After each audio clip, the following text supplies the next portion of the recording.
Donc la première filiconie de ce jour, qui est la 77e, qui risque d'être un peu complexe, qui est un objet particulièrement compliqué, qu'est-ce qu'on appelle le Capellone degli Spagnoli, ou la grosse chapelle, ou la chapelle des Espagnols, qui est à Santa Maria Novella à Florence, qui a été réalisée par un peintre qui s'appelle Andrea di Bonaiuto, entre 1365 et 1367, donc dans un temps assez record vu la complexité de l'objet. Donc j'en reparlerai après. C'est un peintre qui est né en 1313 et qui est mort en 1377 et qui a peint cette immense chapelle qui s'appelle la chapelle des Espagnols, qui a été peint donc au XIVe siècle pour une raison bien particulière. Donc je vais essayer de réexpliquer après l'ensemble de tout ça. Et la chapelle a été construite par un architecte qui s'appelle Jacopo Talenti. Et cet objet s'est appelé la chapelle des Espagnols, mais beaucoup plus tard, au XVIe siècle, en 1539 très exactement, puisque en 1539, Cosme Ier de Médicis, qui est donc le grand-duc de Toscane, s'est marié avec Éléonore de Tolède, qui était espagnole, et cette chapelle a été dédiée à l'ensemble des janissaires qui accompagnaient Éléonore de Tolède. Donc, au XIVe siècle, cette chapelle n'a rien à voir avec les Espagnols, c'est totalement autre chose, et elle est donc construite par Talenti et entièrement décorée à fresque par Andrea del Buonaiuto autour d'une célébration, autour d'un personnage qui est Saint-Dominique et qui est donc la célébration des Dominicains. Donc, je vais essayer de vous montrer comment ça marche. Et donc, c'est très compliqué parce que les fresques sont très compliquées. Donc, je vais vous indiquer 2-3 choses sur la voûte, sur la fresque de ce qu'on appelle la Via Veritas. Et puis après, je m'attarderai sur la fresque en face et je vous expliquerai. J'ai essayé de vous proposer un certain nombre de choses pour que vous puissiez comprendre. Donc, première image, ça c'est la voûte, donc réalisée évidemment par Buonaiuto. Et sur la voûte, vous voyez dans l'ordre, en commençant par ici, vous voyez ce qu'on appelle la navicella de pierre, donc la barque de pierre, la résurrection, la Pentecôte, la résurrection, l'ascension et la Pentecôte qui est ici. Donc ça, c'est toute la voûte qui... Bon, voilà, moi, je vais pas travailler là-dessus, même si cette voûte est absolument magnifique, mais ça pourrait donner lieu d'un autre objet. Ça, c'est un des murs que vous avez. Quand vous entrez, c'est le mur de droite.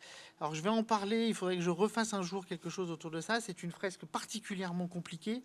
C'est une fresque absolument remarquable qu'on appelle la Via Veritas, donc la voie de la vérité. Et qui est donc autour de ce personnage qui est au centre, qui est autour de Saint-Dominique. Et donc, c'est tout le cheminement qui est conduit par les dominicains pour vous accompagner à la vérité. Et le chemin part d'ici et produit cette espèce de grand S et qui va jusqu'au Christ en gloire au-dessus. Alors, je vais vous faire une description rapide de cet objet et ensuite je passerai, pour que vous puissiez comprendre, à la fresque qui est en face et qui est l'explication conceptuelle de ce cheminement et de cette Via Veritas. Donc, c'est donc un triomphe de Saint-Dominique, et donc vous avez un certain nombre de choses. Ici, donc vous avez, alors c'est un autre grand problème de cette fresque, c'est la représentation évidemment de Santa Maria del Fiore, donc le Duomo de Florence, avec ce Duomo, qui est donc le Duomo qui a été construit ultérieurement, mais qui a été construit, les travaux ont commencé 25 ans plus tard. Donc la grande question, c'est de savoir comment se fait-il que la fresque présente le Duomo. Est-ce que ça a été fait après? Est-ce qu'il y avait déjà, ça a été fait à partir de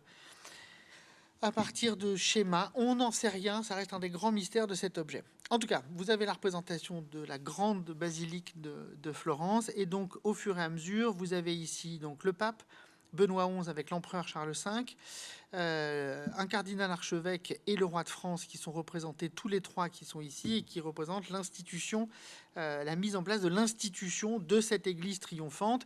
Et à partir de ça, donc à partir des discussions et de l'ensemble des choses qui sont faites ici, vous allez accéder à ce qu'on appelle la Via Veritas et qui fait ce schéma jusqu'à aller jusqu'ici. Petite chose qu'il faut remarquer, alors évidemment il y a toutes sortes de personnages qu'il faut réidentifier à l'intérieur, mais peut-être que je referai à terme un truc autour de cet objet.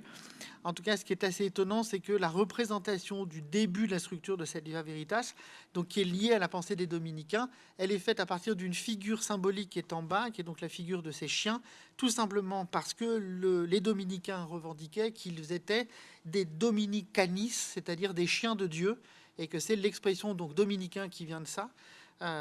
Et donc c'est pour ça que la représentation, vous avez ces chiens qui mènent une vigie sur le truc, sur la vie, et notamment là qui ont chopé un renard.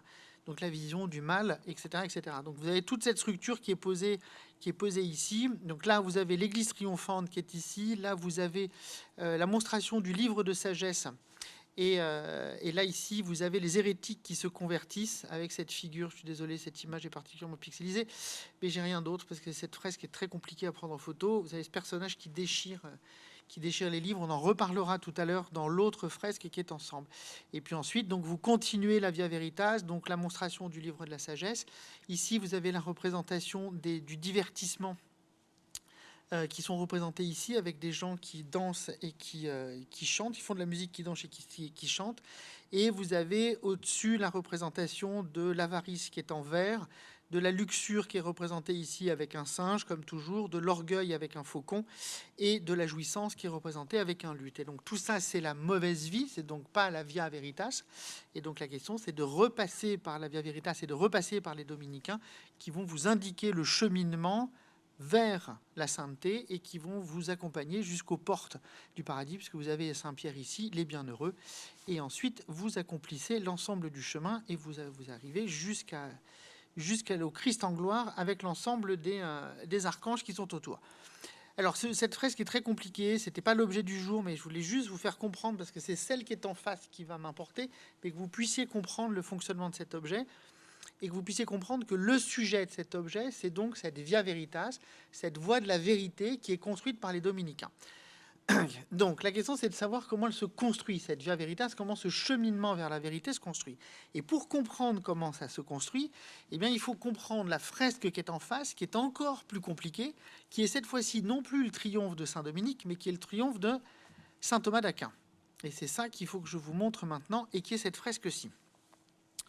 Alors, cette fresque, je vais y rester un peu plus longtemps parce qu'elle est particulièrement compliquée. Elle présente plein de problématiques et qui demandent énormément de travail pour arriver à déconstruire.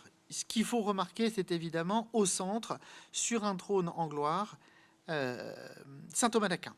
Saint Thomas d'Aquin qui tient sur ses genoux le livre ouvert de la Somme théologique, puisque c'est cet objet qui va constituer cette Via Veritas et va constituer le début de ce chemin vers la vérité. C'est l'ensemble de cette somme qui est produite par Saint Thomas d'Aquin au XIIIe siècle, puisque Saint Thomas d'Aquin meurt aux alentours de 1272-74, et donc il va constituer cette somme, et cette somme va être l'objet majeur et massif pour la construction de l'ensemble de ce qu'on va appeler la Via Veritas et de toute la construction.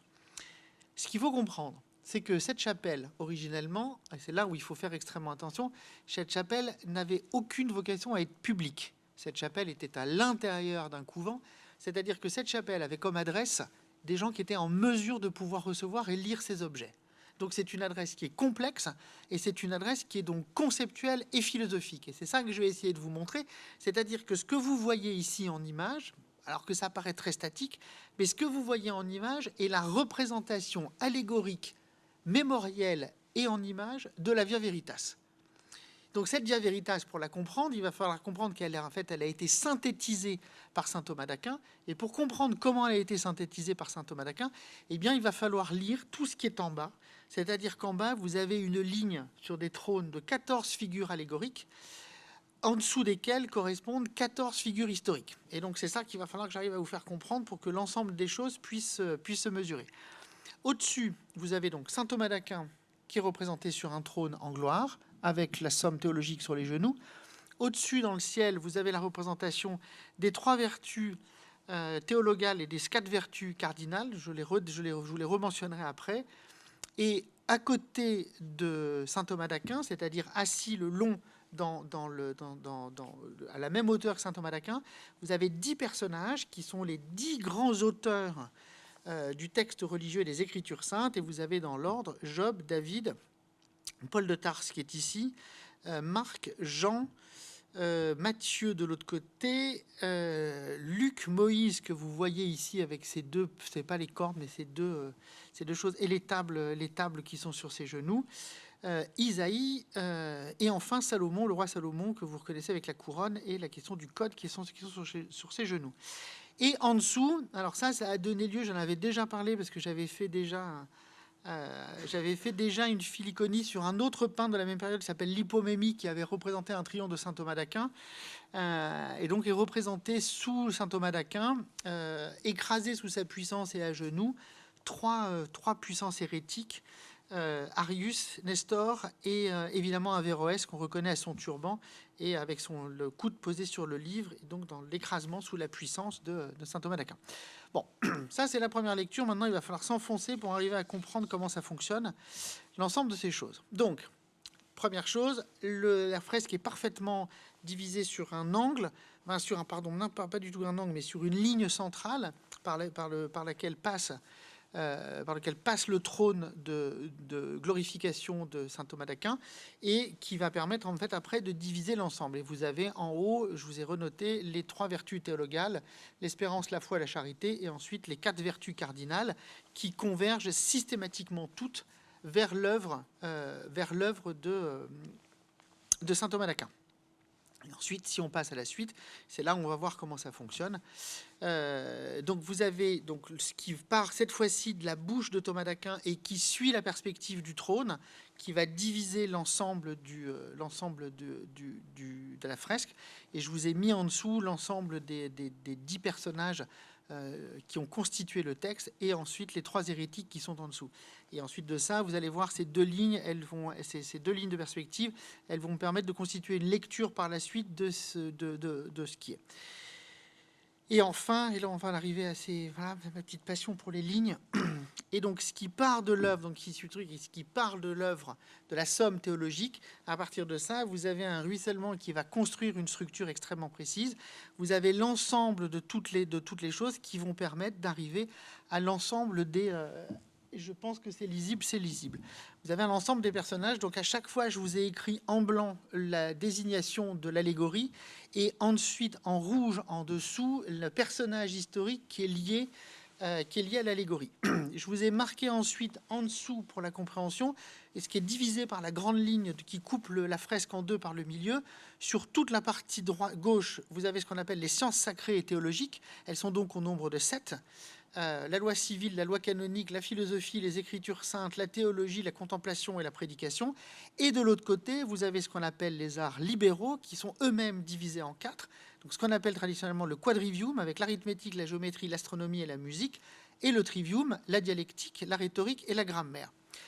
Les 2 lignes précédemment que j'avais mesurées, qui partent de la bouche de saint Thomas, et qui passe par son trône et qui dessine, tombe évidemment sur les 2 points les plus importants, qui sont la philosophie et la dialectique. Philosophie dans les sciences sacrées, dialectique dans les arts libéraux. Et c'est ça qui va constituer l'arcature. Et donc, on va en avoir 2 d'un côté, 2 de l'autre. Et puis, il y a toutes celles qui sont au centre. Et je vais essayer de vous expliquer comment tout ça ça fonctionne. Alors, je vais essayer de passer un à un les figures pour vous les faire comprendre, parce qu'après, j'en ai besoin pour vous faire mesurer l'ensemble des choses. Donc, on va essayer de... Ouais, j'ai fait ce que j'ai pu avec les images, mais c'est compliqué d'avoir une image cohérente. Non, d'ailleurs, je vais le faire là-dessus, parce que j'ai besoin que vous voyez les noms. Donc, première figure, qui est la figure de la grammaire. La grammaire est représentée ici, toute allégorie féminine évidemment, une femme qui est accompagnée de 2 enfants, donc qui enseigne l'allégorie de l'éducation, et en dessous, ce qui est corollaire à cette figure, c'est Priscien de Césarée, qui est un grammairien du VIe siècle, dont on connaît le livre qui a été archi-fondamental pour le Moyen-Âge, qui est Insitiones Grammaticae, qui est le grand livre de la grammaire, et qui a servi à saint Thomas à structurer l'idée que c'est par l'image et par la compréhension de la structuration du langage qu'on comprend à la fois la structuration du monde et qu'on comprend la possibilité d'une adhérence à la question du cosmos et à la question de Dieu. Puisque le langage a été donné par Dieu, c'est-à-dire c'est par le langage et l'organisation du langage qu'on crée la première voie de synthèse entre les deux. Puisque je rappelle quand même aussi, parce que j'ai oublié de le dire, mais que la somme théologique de saint Thomas d'Aquin, c'est à la fois une somme donc, qui va ramasser l'ensemble de ces 14 éléments qui sont présentés ici, donc 14 grands moments de l'histoire de la pensée, et que la conclusion de la somme théologique, c'est quand même de considérer, c'est pour ça que de l'autre côté, on va avoir avec la philosophie, on va voir Aristote, c'est de considérer que le modèle de saint Thomas d'Aquin, son modèle, c'est de considérer que depuis la philosophie et depuis l'ensemble de ces disciplines, On a, à partir du moment où on comprend l'expérience du monde sensible, on peut arriver à comprendre et à mesurer l'expérience de Dieu. Et que la question qui est centrale chez saint Thomas d'Aquin, c'est que je peux comprendre Dieu, je peux adhérer à la connaissance de l'existence de Dieu, pas uniquement par la foi, mais par l'expérience de la philosophie et par l'expérience du monde sensible. Et donc c'est ça, c'est cette via veritas, c'est ça que le peintre va essayer de vous montrer, c'est qu'il va vous montrer en fait à chaque fois par une allégorie, en fait l'ensemble des disciplines qui ont été intégrées dans le dispositif de saint Thomas pour pouvoir mesurer et fabriquer sa somme. Donc le premier, c'était donc la grammaire et Priscien. Deuxième figure, qui est donc la rhétorique, qui est donc une femme habillée en vert pâle avec les cheveux détachés qui porte sur la main droite un phylactère sur lequel est énoncée la définition de la rhétorique. Et c'est l'allégorie, la représentation de la rhétorique. Et le personnage qui est conféré à l'allégorie, c'est évidemment Cicéron. Cicéron, au 1er siècle avant notre ère, qui est donc habillé à l'antique et qui porte sur ses genoux un ouvrage et qui renvoie évidemment à deux ouvrages extrêmement importants de Cicéron qui sont De Inventione, trois ouvrages qui sont fondamentaux pour saint Thomas d'Aquin, le De Inventione, le De Oratore et le Topica, c'est-à-dire le grand ouvrage qui fait la liste de toutes les grandes figures de style qui seront nécessaires à la structuration de la pensée et structuration du langage. Et donc, ça veut dire que ce qui est important, c'est que de considérer que pour saint Thomas d'Aquin, et c'est ça qu'il faut comprendre ici, c'est que la vérité, pour pouvoir viser la vérité, il faut le faire par une expérience de la langue, et que la langue est une expérience qui est un objet commun. Et donc depuis cet objet commun, la grammaire nous a appris le code, la rhétorique comme objet commun nous apprend à viser une communication et nous apprend à fabriquer du commun pour l'expérience de la question de Dieu. Donc extrêmement important de comprendre cette question-là. Elle est là pour...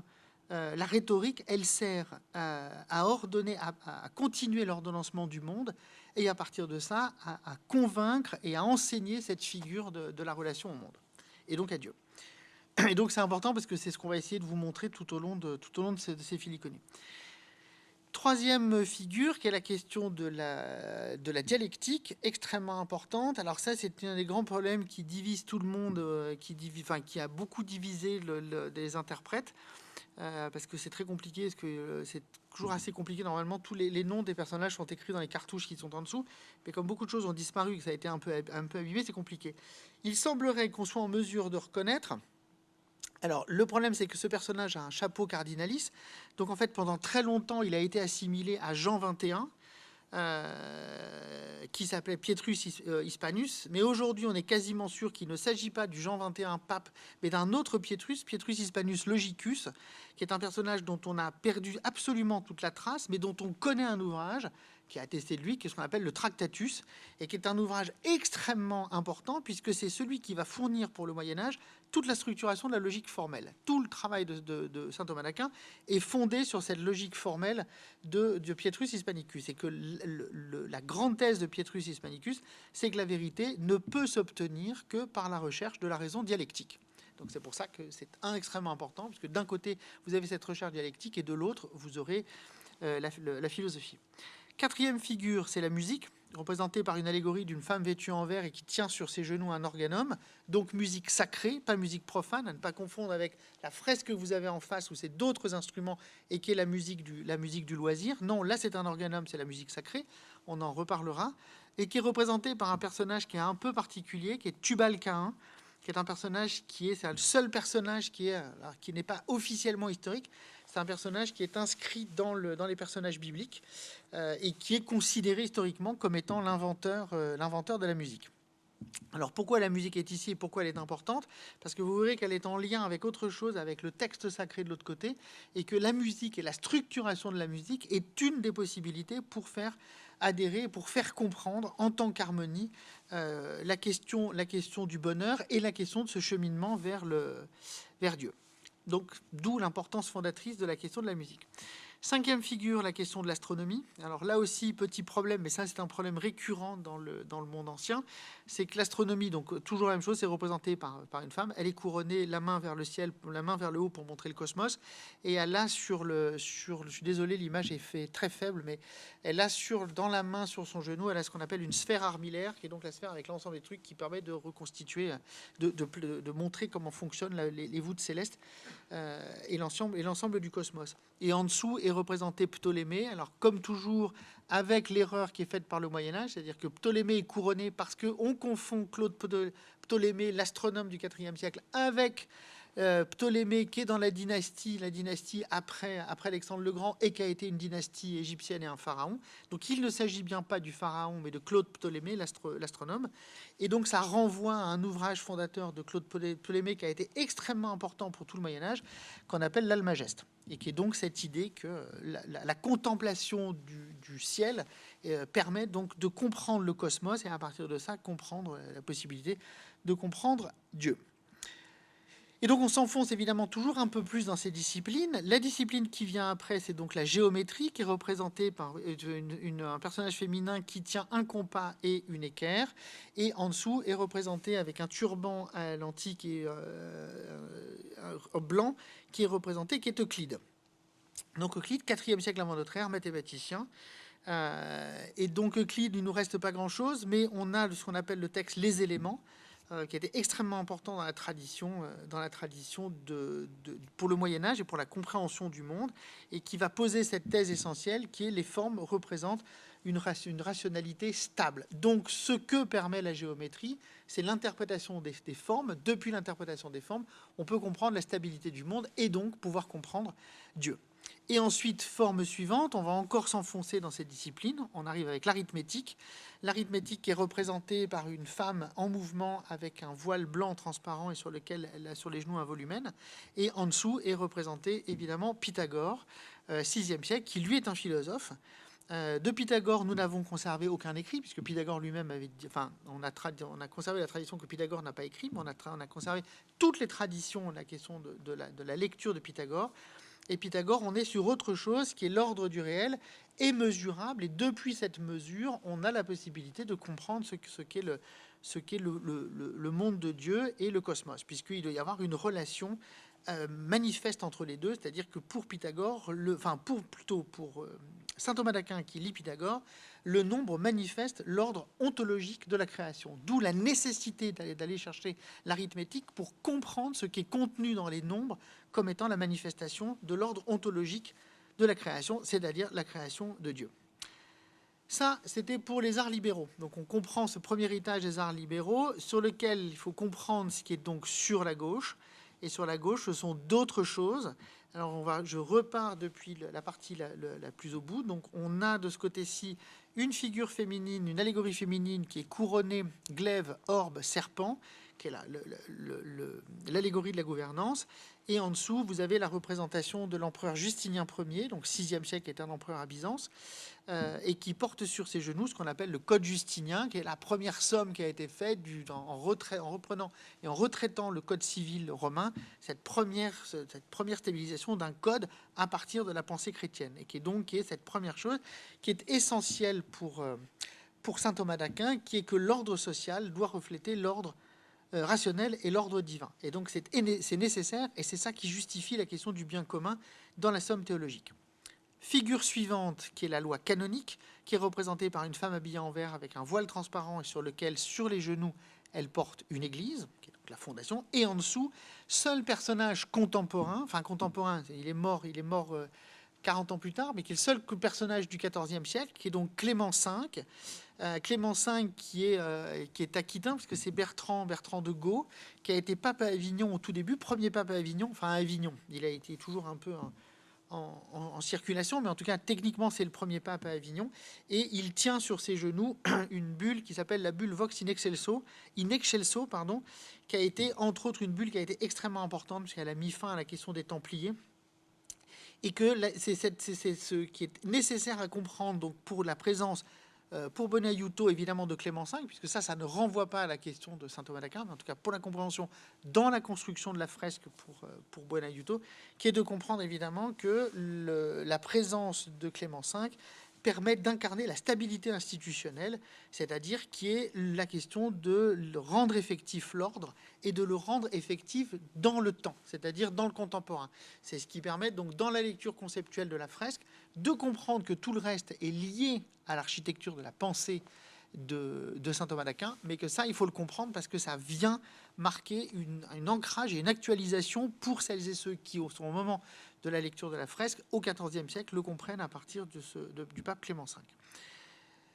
Ensuite de ça, donc rupture, parce que du coup, il faut passer là aux choses beaucoup plus importantes. Vous avez cette fois-ci la philosophie qui est représentée avec un tout petit diadème dans les cheveux. Elle est représentée avec une robe verte, et surtout, elle est représentée avec cette chose qui est étonnante dans cette fresque. Elle tient sur ses genoux un orbe ou une image. Moi, je penche plutôt pour la question d'une image plutôt qu'un orbe, sur lequel est représenté le Christ prêchant. Donc, c'est la philosophie qui tient sur ses genoux la pensée chrétienne. Donc, c'est étonnant aussi de loin. C'est bien pour insister sur le fait que la philosophie au Moyen-Âge s'applique à la pensée chrétienne. Et en dessous, vous avez évidemment Aristote qui tient sur ses genoux le Corpus Aristotelicum. Et donc, il y a toujours cette question essentielle pour saint Thomas d'Aquin, qui est que la raison peut atteindre Dieu comme cause première. Et donc dénoncer que les philosophes montrent que la métaphysique mène à Dieu, comme je vous le disais tout à l'heure, sans la foi. Et donc c'est tout le travail de saint Thomas d'Aquin de montrer ça et de le prouver à cet endroit. Personnage d'à côté, qui est donc la représentation des Écritures saintes, avec une femme qui est auréolée dans son ensemble et qui tient un calame, c'est-à-dire une sorte de stylet pour écrire, dans sa main, et en dessous est représenté méditatif et avec un chapeau cardinalis, Jérôme de Stribon, ou autrement appelé Saint Jérôme, qu'on connaît dans la tradition. Il a été après père de l'Église, mais qu'on connaît dans la tradition pour être celui qui a traduit et pour être celui qui a produit la Vulgate, c'est-à-dire la traduction de la Bible en latin. Et donc c'est cette question de la révélation qui doit dépasser la raison, et qui est cette chose extrêmement importante qui est inscrite dans la question des Écritures saintes et de ce que produira Jérôme. Personnage d'à côté, vous avez la théologie, qui est donc représentée avec une couronne et le doigt pointant vers le ciel. Il y a quelque chose qui a détruit la fresque, donc il nous manque un élément pour arriver à comprendre, mais en tout cas, il y a ça. Et en dessous, cette représentation allégorique de la théologie, vous avez Damascène.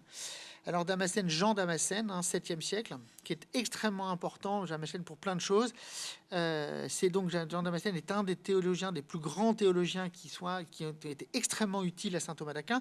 Et il y a 2 ouvrages qui sont fondateurs pour ça et qui sont une source extrêmement importante sur saint Thomas d'Aquin, qui est la Fontaine de la connaissance, qui est cette première somme qui avait été faite des connaissances théologiques pour comprendre ce rapport de la connaissance pour la preuve de l'existence de Dieu, et le deuxième objet, qui est ce qu'on appelle la défense des icônes, puisque Jean Damascène a été celui qui aura défendu l'iconodulie et la nécessité des icônes et des images. On a plein d'anecdotes pour ça, mais ce sera pour une autre fois sur cette question essentielle de Damascène. Et donc la question qui est de considérer à cet endroit que la théologie, comme le dit saint Thomas d'Aquin, est la science suprême, et que c'est elle qui permet évidemment de dépasser toutes les autres sciences, parce que c'est elle qui conduit au point ultime de la connaissance. La personne d'après, c'est les deux personnages extrêmement importants et 2 figures importantes, habillés tout en blanc, avec un truc très énigmatique. Je n'arrive toujours pas à comprendre pourquoi, et je n'ai pas de source. Ce personnage est habillé tout en blanc, et surtout, elle a une main qui est gantée. Je n'arrive pas encore à comprendre la question de ce gant à cet endroit. Elle représente la contemplation, et elle est accompagnée d'un personnage qui lui aussi est particulièrement compliqué à interpréter, qui a été longtemps interprété et qui était nommé comme ça, comme Denis l'Aéropagite, donc qui était contemporain du Christ, sauf que ça n'est pas possible et ça ne peut pas être. Donc c'est ce qu'on appelle le pseudo-Denis l'Aéropagite, qui date du 5e et 6e siècle, qui est donc un théologien, et qui lui est extrêmement important pour 2 textes qui ont été conservés et qui ont été la fondation de toute la question de ce qu'on appelle la théologie mystique, qui est la fondation chez chez saint Thomas d'Aquin, et donc 2 ouvrages, qui est donc la hiérarchie céleste, et surtout le truc le plus important, qui a été un des textes les plus importants pour le Moyen-Âge, qui est le traité de théologie mystique, qui date du VIe siècle, et qui a été une des fondations de toute la pensée de saint Thomas d'Aquin. Et donc de considérer que, une fois qu'on a passé toutes ces sciences, depuis les arts libéraux jusqu'à ça, on en arrive à celle qui est peut-être la plus importante et la plus compliquée pour y parvenir, qui est donc celle qui permet d'obtenir cette contemplation et qui permet la vision ordonnée de la vérité. À partir de ce stade et à partir de là, vous atteignez la vision ordonnée du monde. Et puis dernière, qui est la prédication, qui est extrêmement importante elle aussi. Et vous verrez après, je refinirai après là-dessus. La prédication, qui est donc représentée par une femme qui tient elle aussi un calame dans la main. Non, pardon, pas du tout. Une femme qui est auréolée et qui tient un arc et une flèche, pardon, qui est cette question de la visée et qui est cette question de l'adresse qui touche au cœur directement et de la question de l'effectivité du langage. Et la prédication, elle est liée à un personnage qui est dans son habit ecclésial, qui est donc évidemment Augustin d'Hippone, 4e, 5e siècle, qui est donc philosophe et théologien. Et donc évidemment le traité fondateur qui est sur ses genoux et qui est ouvert, qui est évidemment la cité de Dieu, et qu'on appelait en latin, et que saint Thomas d'Aquin cite comme ça, le Magnus Opus et Arduum, c'est-à-dire ce chemin qui amène cette œuvre qui mène à ce cheminement difficile, qui est cette Via Veritas. Et l'ensemble de la fresque, une fois que vous avez compris tout ça, l'ensemble de la fresque vous permet tous les éléments, toutes les étapes nécessaires à la constitution de ce cheminement vers la vérité. Et donc le dernier point qui est au-dessus, qui est donc la 15e figure, qui est celle vers où tout converge, qui est saint Augustin, et qui est la question de la métaphysique comme étant la source nécessaire de tout. Bien, ça c'était pour arriver à comprendre l'ensemble de ce dispositif, c'est-à-dire à partir de ça, vous avez la construction de l'ensemble. Mais ma passion pour les petits traits et la passion pour les structures étant sans fin, j'en arrive à produire cette chose qui est évidemment profondément illisible, mais je vais essayer de vous montrer. Oui, je sais, c'est assez compliqué, mais au moins c'est écrit. Ce que j'ai essayé de vous montrer, c'est que toutes ces figures convergent. En fait, elles se tressent, c'est-à-dire qu'elles partent de plus extrême et elles se resserrent. Et donc, vous avez l'ensemble des choses que je vais essayer de repointer dans ce que j'ai essayé de vous montrer. Je ne sais pas si c'est lisible, mais je pense que c'est à peu près lisible. Donc, la première relation que ça produit, c'est une relation entre la loi civile et la grammaire, qui est une question de considérer qu'il y a une nécessaire mise en ordre des langages et des usages. Et ça, c'est cette première chose, et c'est ces deux premières sciences qui sont au point extrême et qui sont les deux premières choses qui permettent, une fois que vous avez compris comment fonctionnent les usages, et une fois que vous avez compris comment fonctionne le langage et l'ordonnancement des deux, ça permet de fonder l'ensemble de ces choses sur la loi et la question du code, dont le langage est fondamentalement important. Deuxième relation, qui est la relation entre la loi canonique et la question de la rhétorique, et c'est cette relation essentielle qui est la production de la pensée à partir de la pensée argumentaire. Ça, c'est extrêmement important de le comprendre. C'est-à-dire que pour qu'il puisse y avoir une loi canonique, la loi canonique, qui est donc l'application de la loi à partir de la pensée chrétienne et à partir de l'ensemble des structurations chrétiennes, ça ne peut se faire qu'à partir de la structuration de la rhétorique et la question de la pensée argumentative. Et c'est ça qui permet la structuration de ça. Ensuite, vous avez un troisième niveau, qui est la relation la plus importante et qui est liée en fait au point de fuite. Enfin, c'est pas vraiment un point de fuite puisqu'il n'y a pas vraiment de perspective. Mais en tout cas, si on suit les tracés des accoudoirs, dont la perspective d'ailleurs n'est pas très bonne, mais des accoudoirs du trône, ça tombe évidemment pile sur la philosophie et sur la dialectique, parce que c'est le lien le plus fort, cette relation nécessaire, puisqu'il n'y a de philosophie que parce qu'il y a de dialectique, et que c'est cette question, que c'est la compréhension du logos, que c'est cette compréhension du logos qui est à la fois dans la raison humaine et à la fois dans le Verbe de Dieu, qui permet l'arraisonnement et la compréhension du monde. Et c'est à partir de ces deux-là qu'en fait, petit à petit, vous allez pouvoir produire cette montée vers la Via Veritas. Tout ça, ça fabrique l'image de la Via Veritas. Quatrièmement, la relation entre écriture et musique. Alors ça, c'est extrêmement important, puisque ça permet en fait de produire ce qu'on appelle une structure hymnique. Alors ça, c'est dans le début de la pensée, les Grecs le faisaient, mais c'est surtout dans le début de la pensée chrétienne. C'est-à-dire que vous allez faire en sorte que le texte passe par la musique, et par la musique sacrée pour qu'il puisse rentrer. pour qu'il puisse intégrer l'être et entrer dans l'être. Donc extrêmement important de comprendre la relation entre écriture sainte et musique. Cinquième relation, la relation entre théologie et astronomie. Comme appréhension du cosmos, c'est par l'observation du cosmos que vous allez comprendre la création du cosmos. Sixième relation entre contemplation et géométrie, c'est-à-dire cette fois-ci la question de l'ordonnancement de l'intelligible, c'est-à-dire que c'est parce que vous allez comprendre par la géométrie la logique des formes que vous allez comprendre l'ordonnancement du monde et l'intelligibilité du monde. Ça aussi, c'est extrêmement important. Septième relation, la relation, j'en ai oublié une, non, je ne les ai pas oubliées.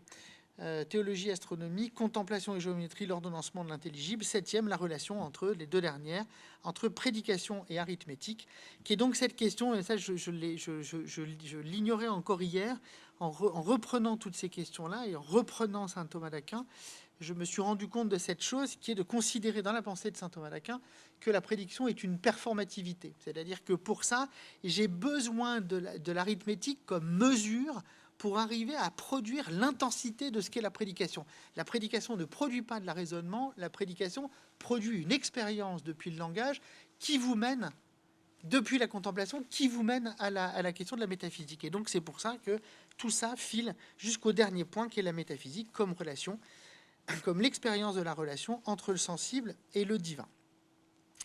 Voilà, ça c'est ce qui fait à peu près la lecture de cet objet, qui est une lecture particulièrement compliquée. Ça suppose qu'il faut reprendre chacun des textes et comprendre ce que fait saint Thomas d'Aquin de chacun des textes qui sont présentés à l'intérieur de ça. Et donc vous obtenez cette ligne où des deux côtés vous avez loi et code qui doivent se tenir, puis ensuite vous avez cette relation fondatrice qui tient à l'architecture, qui est philosophie et dialectique, et au milieu vous avez cette relation contiguë entre les sciences théologiques et l'épistémès, c'est-à-dire les sciences du monde, c'est-à-dire à la fois les sciences qui regardent et qui interprètent Dieu, et les autres, les sciences qui regardent et qui interprètent le cosmos. Et donc, la synthèse des deux permet de comprendre Dieu.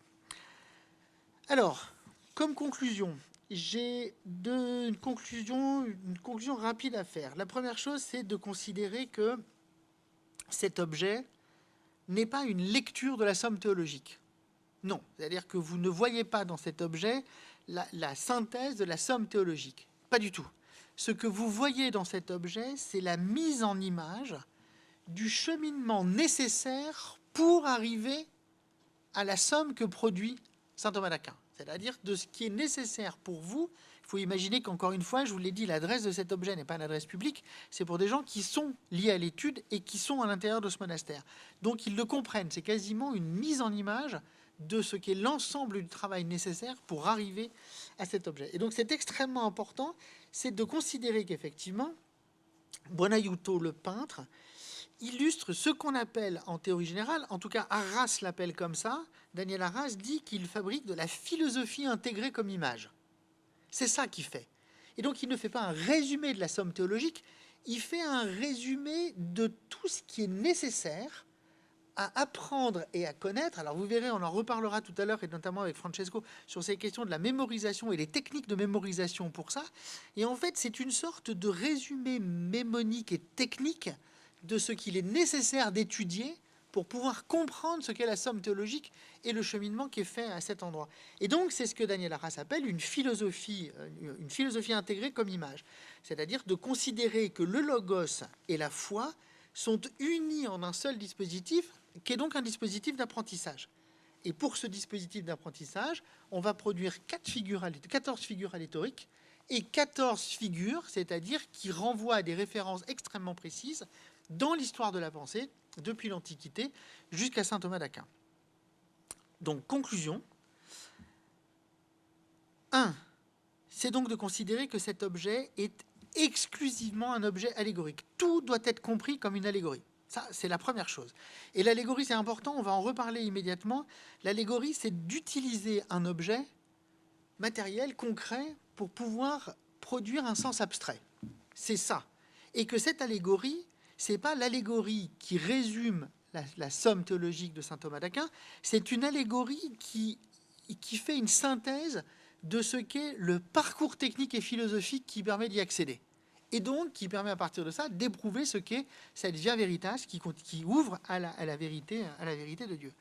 Donc, ça veut dire qu'à partir de ça, je vous propose 5 derniers points qui vont être extrêmement rapides.